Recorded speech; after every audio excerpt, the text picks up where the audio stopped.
Interesting that Josh Kroenke approached before the news broke, approached Nikola Jokic, not with a "Hey, we'd like to address this with you. What do you think about this?" but to say, "Hey, out of respect for you and what you've done here, just want you to know this is the direction we're going to go in.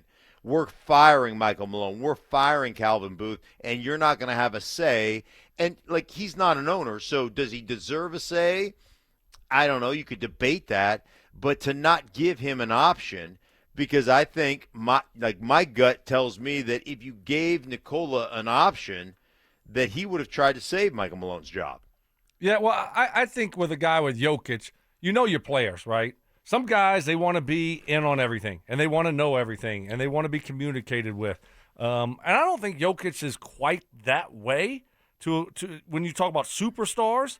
And so I think at a certain point, sometimes you're just like, okay, I think Jokic is going to be fine with this decision. If you know that, then just give him a heads up before, like they did. Hey, you definitely want to give him a heads up before. You don't want him to hear the news like we all heard the news. So I thought that was the right thing to do. And then know your guys. And that's how you approach them. So I don't know. And maybe that's why they didn't talk with him about it before, because they knew that he's going to go to bat for Jokic and that they were done with Michael Malone. And so maybe that's why they didn't involve him in the decision or talking about the decision to possibly fire Michael Malone. Well, go ahead, Stink. Well, yeah, I mean, I think there's no question they love Jokic. I can't remember this, and maybe you guys know this, but do you ever remember like Jokic taking the clipboard in a timeout and actually drawing up the plays for the coach when Michael Malone was there? Was that something that went on consistently? Because the first game that Adelman is coaching, Jokic is on the sideline drawing up the plays. Like, I don't remember that happening before. I just, like, listen, man, this is a Hail Mary. I heard what you guys said. I agree. It's the Hail Mary. You throw it out, you see if it happens. Obviously, there was a ton of dysfunction. We talked about it yesterday all day ad nauseum. But it is one of those interesting things. The winningest coach in Nuggets franchise history at 2 years after, 2 years removed from winning a world championship, and he's just dumped. That's interesting to me. No, I'm glad you brought that up because we have never seen Yoke like that with the whiteboard. I mean, Mark, those huddle shots were fascinating. He straight up grabbed the thing and is scribbling on it and showing Michael Porter Jr. and Aaron Gordon what he wants to do. We've never seen that?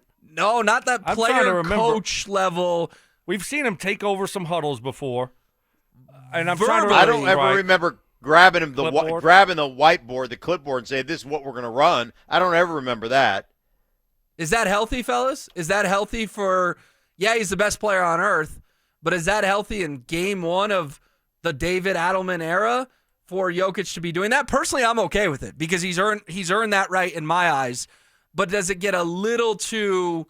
Hey, the new boss is Nikola Jokic, not David Adelman. Well, for me, no, I'm totally fine with it. I think if I was the coach coming in, I want to empower my players, especially Jokic. Okay, so if he has something to say, I want him to say it, right? I mean, hey, we're all in this thing together, and you want the support of your players there, and obviously Jokic is a great player. So, hey, if he has something to say in the huddle, yeah, speak up. I mean, it's like, okay, I don't want Peyton Manning to say anything. Nope, Peyton Manning, don't say anything during the timeout. No. We want to hear your opinion, right? And so I think that's a positive thing here. Stink, is it something that is sustainable, or was it more of just the emotional boost last night? They knew they needed to show some pride, or can this be a catalyst to, hey, if we get the right draw in round one, it's Memphis, and then we get the right draw in round two, maybe Minnesota upsets the Thunder. Yeah, I know no one wants to play the Wolves, but the Thunder also are going to win like 68 games. Is this something that is sustainable with Jokic sort of driving the bus all the way through April, May, and into early June? Do I think they have the talent if they play together? Yeah. I think Oklahoma City Thunder, they're like just from top to bottom, the way they can play defense, the athleticism, the bigs they have. Like, I think they're the best built team. But is there any other team in the West that the Nuggets can't compete with? They couldn't win a 7-game series against? No.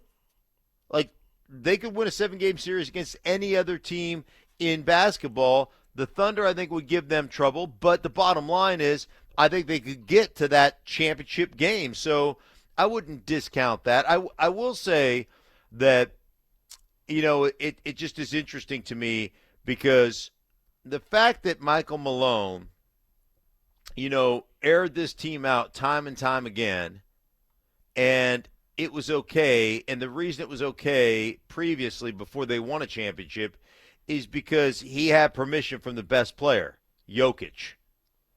And ultimately, I look at the rest of the guys that couldn't handle that shut it down, that got sated by success, whatever the case may be, and I think shame on you.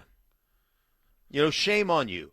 But obviously, they can't handle that, and then there was enough toxicity in the organization that they felt like they had to go. Jake Shapiro came on, did an unbelievable job on the program yesterday.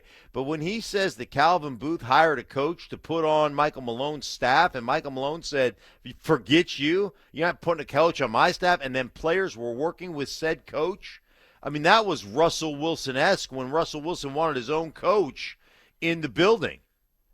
That is mind-boggling to me. And the fact that Calvin Booth thought that he could put a shooting coach, on Michael Malone's staff is beyond me. I can't even imagine. Just unbelievable. Yeah, I think for me now it's okay. Now, what does this thing look like moving forward? What are the expectations going to be here for the Nuggets? Have they changed at all for us here in Denver? I mean, are they the same? I mean, is it, for me going into this thing, it was, NBA Finals, right? Or bust kind at of the start of the situation. season, you mean? Yes, at the start of the season. But that didn't feel realistic earlier this week. You couldn't have said with a straight face on Monday, NBA Finals or bust. Correct me if I'm wrong, but then after Malone gets fired and then they play like that last night, are you back on the NBA Finals or bust train? Yeah, no, I haven't left it. I've been on it. On Monday, you felt after the 4-game losing streak and all this tension and the Russell Westbrook stuff? Yes, because of the injuries they've had. It's like, okay, let's get this group back together. Let's get Jamal and Aaron Gordon healthy. We haven't seen this team really complete and healthy all year long. I mean, it's been, okay, yeah, you get 4 or 5 games here, you get 4 or 5 games here, but it's hard to see who this team can be when you've had the injuries that they've had. So for me, it was like, yes, if they're healthy, that's my expectations. Or it's a disappointing season with this group that they have. If Jamal gets healthy, they're a different team. And I look, to Mark's point, I look over here like, okay, all right, who are we scared of in the West? Some good teams, but we're good too. And so my expectations are, let's go get to the finals. Got to get healthy though. Yeah, I mean, I like the Rockets. They don't have a track record in the playoffs. So they've got some young talent, and they're the 2 seed. But would I be shaking in my boots? No. The Lakers, we've owned them. Now, Doncic went off last night, and Doncic is a really good player, so I get that. But am I shaking in my boots facing the Lakers? No, I'm not. Warriors, they're down to the 7th seed now, so they're in the play-in tournament. The Timberwolves, they had played well. They had won 5 straight before they got knocked off. They gave up a 24-point fourth quarter lead to Milwaukee the other night. So, is there anybody that I look at from the Nuggets standpoint, healthy to Stokes' point, with Jamal Murray, that I think there's no way the Nuggets can compete with this team? No, absolutely not. Well, I want to pass this along from Chris Haynes in the last 5 minutes. Well, so just real quick, I want to get your thought on that. What are your expectations for the Nuggets? Or it's a disappointing season? At least the Western Conference Finals. Okay. Yeah. No, I think that, this change was made for a reason, to try to salvage this season. And I do want to pass this along real quick from Chris Haynes. This is on the last 5 minutes in Twitter, NBA Insider.